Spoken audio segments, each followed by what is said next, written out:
So we started a revolution, and we need your help, because what's a revolution without like one or two people is not really a revolution. That's just a couple people trying to do something. And we want this to be, we want to expand the revolution this year. So I want to take you back a little bit, and you may or may not know this history, but I want to tell you what the inspiration was for the BeLoved Revolution, which was 5 years ago, this past August. And the inspiration really came at Pine Hills Girls Camp. How many of you know what Pine Hills Girls Camp is? Okay, a lot of you do. Most of you do, actually. So let me set the scene for you. It was the last night at camp. It was a Friday night at camp. We had just had a great week together, and we were all in this huge tent together, about over 200 of us, and we were just having this amazing time of worship together, and it was very clear, and I actually think the theme that year was love. And I think it was very clear that the Lord had really worked profoundly in our lives that week, and really teaching us what it meant to love Him more, and really what it meant to love one another. And as we were worshiping together, I just had this thought that came to my mind, which now I really feel like was an inspiration from God. And the thought was that if every person here in this tent who's been touched by the love of God goes out from here and touches one other person, we could start a revolution of love. And honestly, you guys, from the deepest part of me, I believed that that was possible, and that was true. And so we decided to take what we had been doing at Pine Hills Camp, not only take it from camp and really expand it to high schoolers, and expand it now to some of you who are still in junior high throughout the week. So, but you know what? That night at camp in 2013 is not really when the revolution began. When you think about it, the real revolution began 2,000 years ago, when the greatest revolutionary who ever lived came to this earth and showed us what it meant to really love in a very radical way, changed our lives, and allowed us to be part of God's family. So what I want to talk to you about tonight, really briefly, and then we're going to hear from some revolutionaries, from some young women who are going to get up and share. I want to talk to you about what it takes to create and carry out a revolution, because all of you out there are the revolutionaries. So you need to know what you're getting yourselves into. So first of all, revolution comes from the Latin word revolutio, which basically means a turnaround. And that basically means that a significant change takes place in a short amount of time. Isn't that a great picture, by the way? You recognize anybody? Look at Emily Stevenson's like airtime up there. Yeah. Emma Purdy's really getting some air. Yeah. Like 2 inches off the ground. Yeah. Who's that, Kato over there? Yeah, Kato. Yeah. All right, so I'm going to just tell you 4 really brief things, and then we're going to hear from the girls how they're actually living this out in their lives. So the first one, and it should come up behind me. First one, believe in something greater or bigger than yourself that is worth sharing, spreading, and fighting for. This is from camp last year, as I'm sure some of you recognize. And the reason I wanted this picture, because I think this picture expresses what it means to believe in something greater than yourself. I think we all know, though we forget it really easily, that life isn't and can't be just about you or just about me.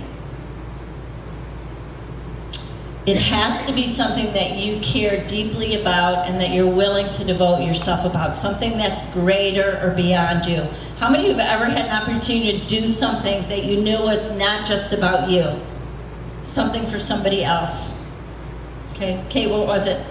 Nice and loud, give me an example. I babysat my little siblings for my mom so we could take a nap. Okay, all right, so definitely beyond just you, right? And you did something greater that was for somebody else. Who else had an opportunity to do something? Emma? I went on the March for Life a few days ago. Okay, March for Life is a great example. Who else?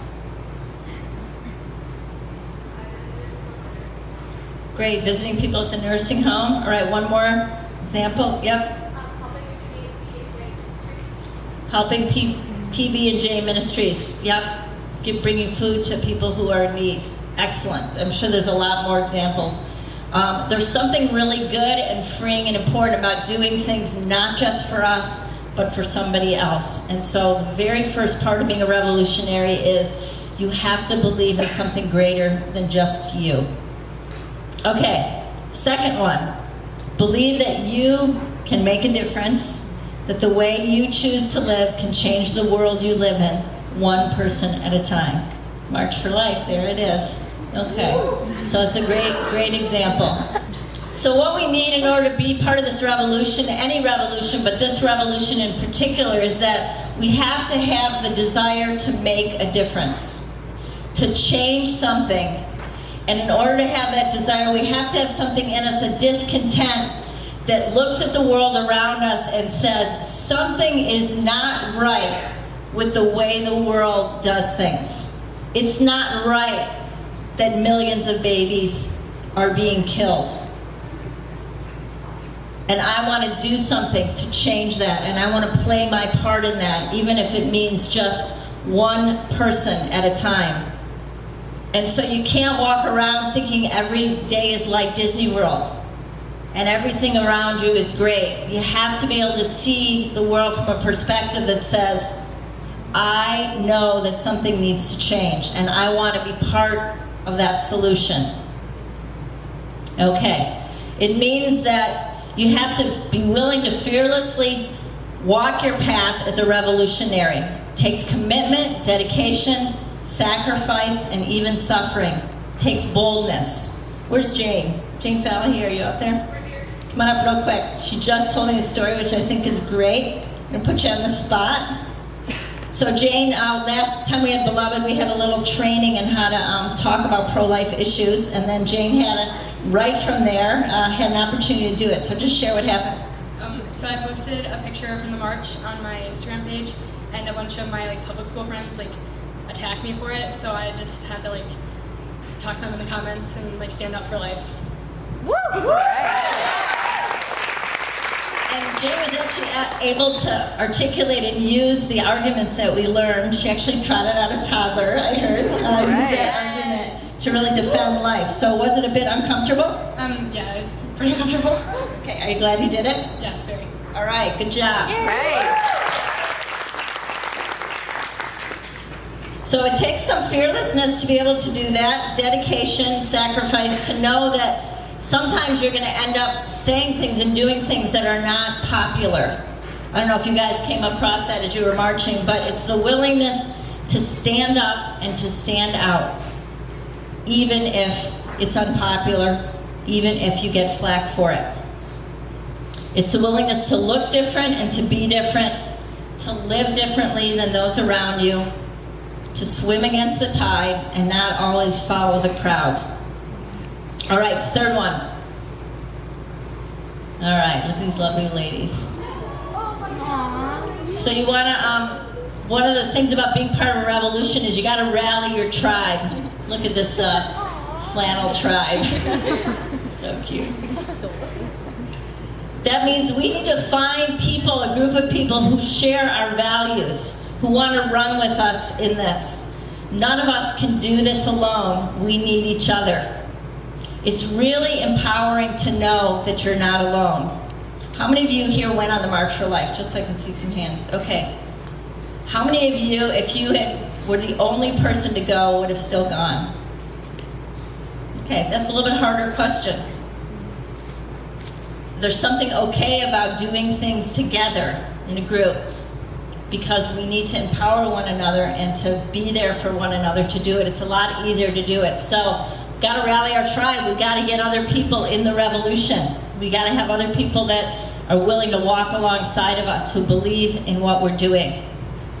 Okay, and finally, the last one. If you want to change the world, you have to change yourself first. This is one of the hardest life lessons I've ever learned, and you're going to have to learn it someday too, and that is the only person in the world that you can change is yourself. And as you change yourself in the ways God's calling you to, that's how you change other people. And that's really hard to learn, because we really want to change other people, and often we don't want to change ourselves. So I want to talk to you just What that means in BeLoved, it means, next slide here. This is really what we're all about. It means to really be His. It means that first and foremost, in changing ourselves, we have to grow in our love for Jesus. We have to let our whole life belong to Him. And that's a process. That's a journey. It doesn't happen overnight. But we have to be willing to say that's what we want. We want to be His. We want to belong to Him.